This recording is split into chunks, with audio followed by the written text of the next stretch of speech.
السلام علیکم ورحمۃ اللہ وبرکاتہ نحمده ونصلی علی رسولہ الکریم اما بعد بسم اللہ الرحمن الرحیم۔ محترم سامعین، ایک ساتھی نے سوال کیا ہے کہ 22 رجب کو کنڈے منانا کیسا ہے؟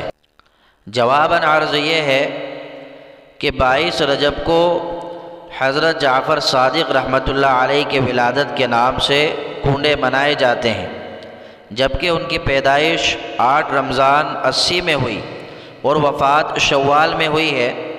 22 رجب نہ تو حضرت جعفر صادق رحمۃ اللہ علیہ کی تاریخ ولادت ہے اور نہ ہی تاریخ وفات ہے، بلکہ یہ تاریخ حضرت معاویہ رضی اللہ عنہ کے وفات کی تاریخ ہے۔ اس دن کچھ اسلامی دشمنوں نے خوشیاں منائی تھی اور اس خوشی کو حضرت جعفر صادق رحمۃ اللہ علیہ کا نام دیا ہے، اس لیے اس دن کنڈے منانا بدعت و ناجائز ہے۔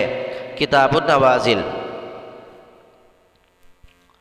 کنڈوں کی رسم سے بچیں۔ کنڈوں کی مروج رسم دشمنان صحابہ رضی اللہ عنہم نے حضرت معاویہ رضی اللہ عنہ کی وفات پر اظہار مسرت کے لیے ایجاد کی ہے۔ 22 رجب حضرت معاویہ رضی اللہ عنہ کی تاریخ وفات ہے۔ مسلمانوں پر لازم ہے کہ ہرگز ایسی رسم نہ کریں، بلکہ دوسروں کو بھی اس کی حقیقت سے آگاہ کر کے اس سے بچانے کی کوشش کریں۔ ماخوذ از احسن الفتاوی۔ اب آپ کے سامنے میں دارالعلوم دیوبند کا فتویٰ سناتا ہوں، آپ سنیے۔ دارالعلوم دیوبند سے ایک سوال کیا گیا تھا۔ سوال یہ ہے کہ کیا کنڈے کی عید منانا صحیح ہے؟ محترم، مجھے جاننا تھا کہ بریلوی جو کنڈے کی عید مناتے ہیں کیا وہ صحیح ہے؟ کیا کنڈے کی عید حضرت امام جعفر کی یوم ولادت پر منائی جاتی ہے؟ اور اس بات میں کتنی صداقت ہے کہ کچھ ہمارے دیوبندی اشخاص کو یہ کہتے سنا ہے کہ دراصل اس دن حضرت امیر معاویہ رضی اللہ عنہ کی وفات کا دن ہے، اس کی خوشی میں یہ عید منائی جاتی ہے۔ حضرت امیر معاویہ رضی اللہ عنہ کی یوم ولادت اور یوم وفات کیا ہے؟ جواب سنیے جو دارالعلوم دیوبند کی طرف سے دیا گیا تھا۔ بریلوی لوگ جو 22 رجب کو کنڈے کی عید مناتے ہیں، شرعاً یہ بے اصل اور بدعت ہے۔ مشہور یہ ہے کہ کنڈے کی عید حضرت امام جعفر صادق رحمۃ اللہ علیہ کی یوم ولادت پر منائی جاتی ہے، جبکہ سچائی اور حقیقت یہ ہے کہ کنڈوں کی مروجہ رسم دشمنان صحابہ نے حضرت معاویہ رضی اللہ عنہ کی وفات پر اظہار مسرت کے لیے ایجاد کی ہے۔ 22 رجب حضرت معاویہ رضی اللہ عنہ کی تاریخ وفات ہے۔ 22 رجب کو حضرت جعفر صادق رحمۃ اللہ علیہ سے کوئی تعلق نہیں، نہ اس میں ان کی ولادت ہوئی نہ وفات۔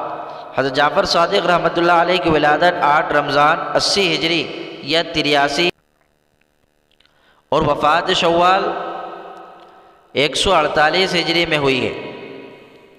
اس سے ثابت ہوتا ہے کہ اس رسم کو محض پردہ پوشی کے لیے حضرت جعفر صادق رحمۃ اللہ علیہ کی طرف منسوب کیا جاتا ہے، ورنہ در حقیقت یہ تقریب حضرت معاویہ رضی اللہ عنہ کی وفات کی خوشی میں منائی جاتی ہے۔ جس وقت رسم ایجاد ہوئی، اہل سنت والجماعت کا غلبہ تھا، اس لیے یہ اہتمام کیا گیا کہ شیرینی اعلانیہ تقسیم نہ کی جائے تاکہ راز فاش نہ ہو، بلکہ دشمنان حضرت معاویہ رضی اللہ عنہ خاموشی کے ساتھ ایک دوسرے کے یہاں جا کر اسی جگہ یہ شیرینی کھا لیں جہاں اس کو رکھا گیا ہے، اور اس طرح اپنی خوشی و مسرت ایک دوسرے پر ظاہر کریں۔ جب اس کا چرچا ہوا تو اس کو حضرت جعفر صادق رحمۃ اللہ علیہ کی طرف منسوب کر کے یہ تہمت ان پر لگائی کہ انہوں نے خود اس تاریخ کو اپنی فاتحہ کا حکم دیا ہے، حالانکہ یہ سب من گھڑت ہے۔ مسلمانوں پر لازم ہے کہ ہرگز ایسی رسم نہ کریں، بلکہ دوسروں کو بھی اس کی حقیقت سے آگاہ کر کے اس سے بچانے کی کوشش کریں۔ احسن الفتاوی۔ محترم سامعین، آپ نے فتاوی سنا تو یہ 22 رجب کو کنڈے منانا یہ بالکل بدعت ہے اور بے اصل ہے، من گھڑت ہے۔ اس لیے ہر مسلمان کو اس سے اعتراض کرنا چاہیے، بچنا چاہیے۔ اللہ تعالی ہم سب کو عمل کی توفیق عطا فرمائے۔ آمین وآخر دعوانا ان الحمد للہ رب العالمین۔ السلام علیکم ورحمۃ اللہ وبرکاتہ۔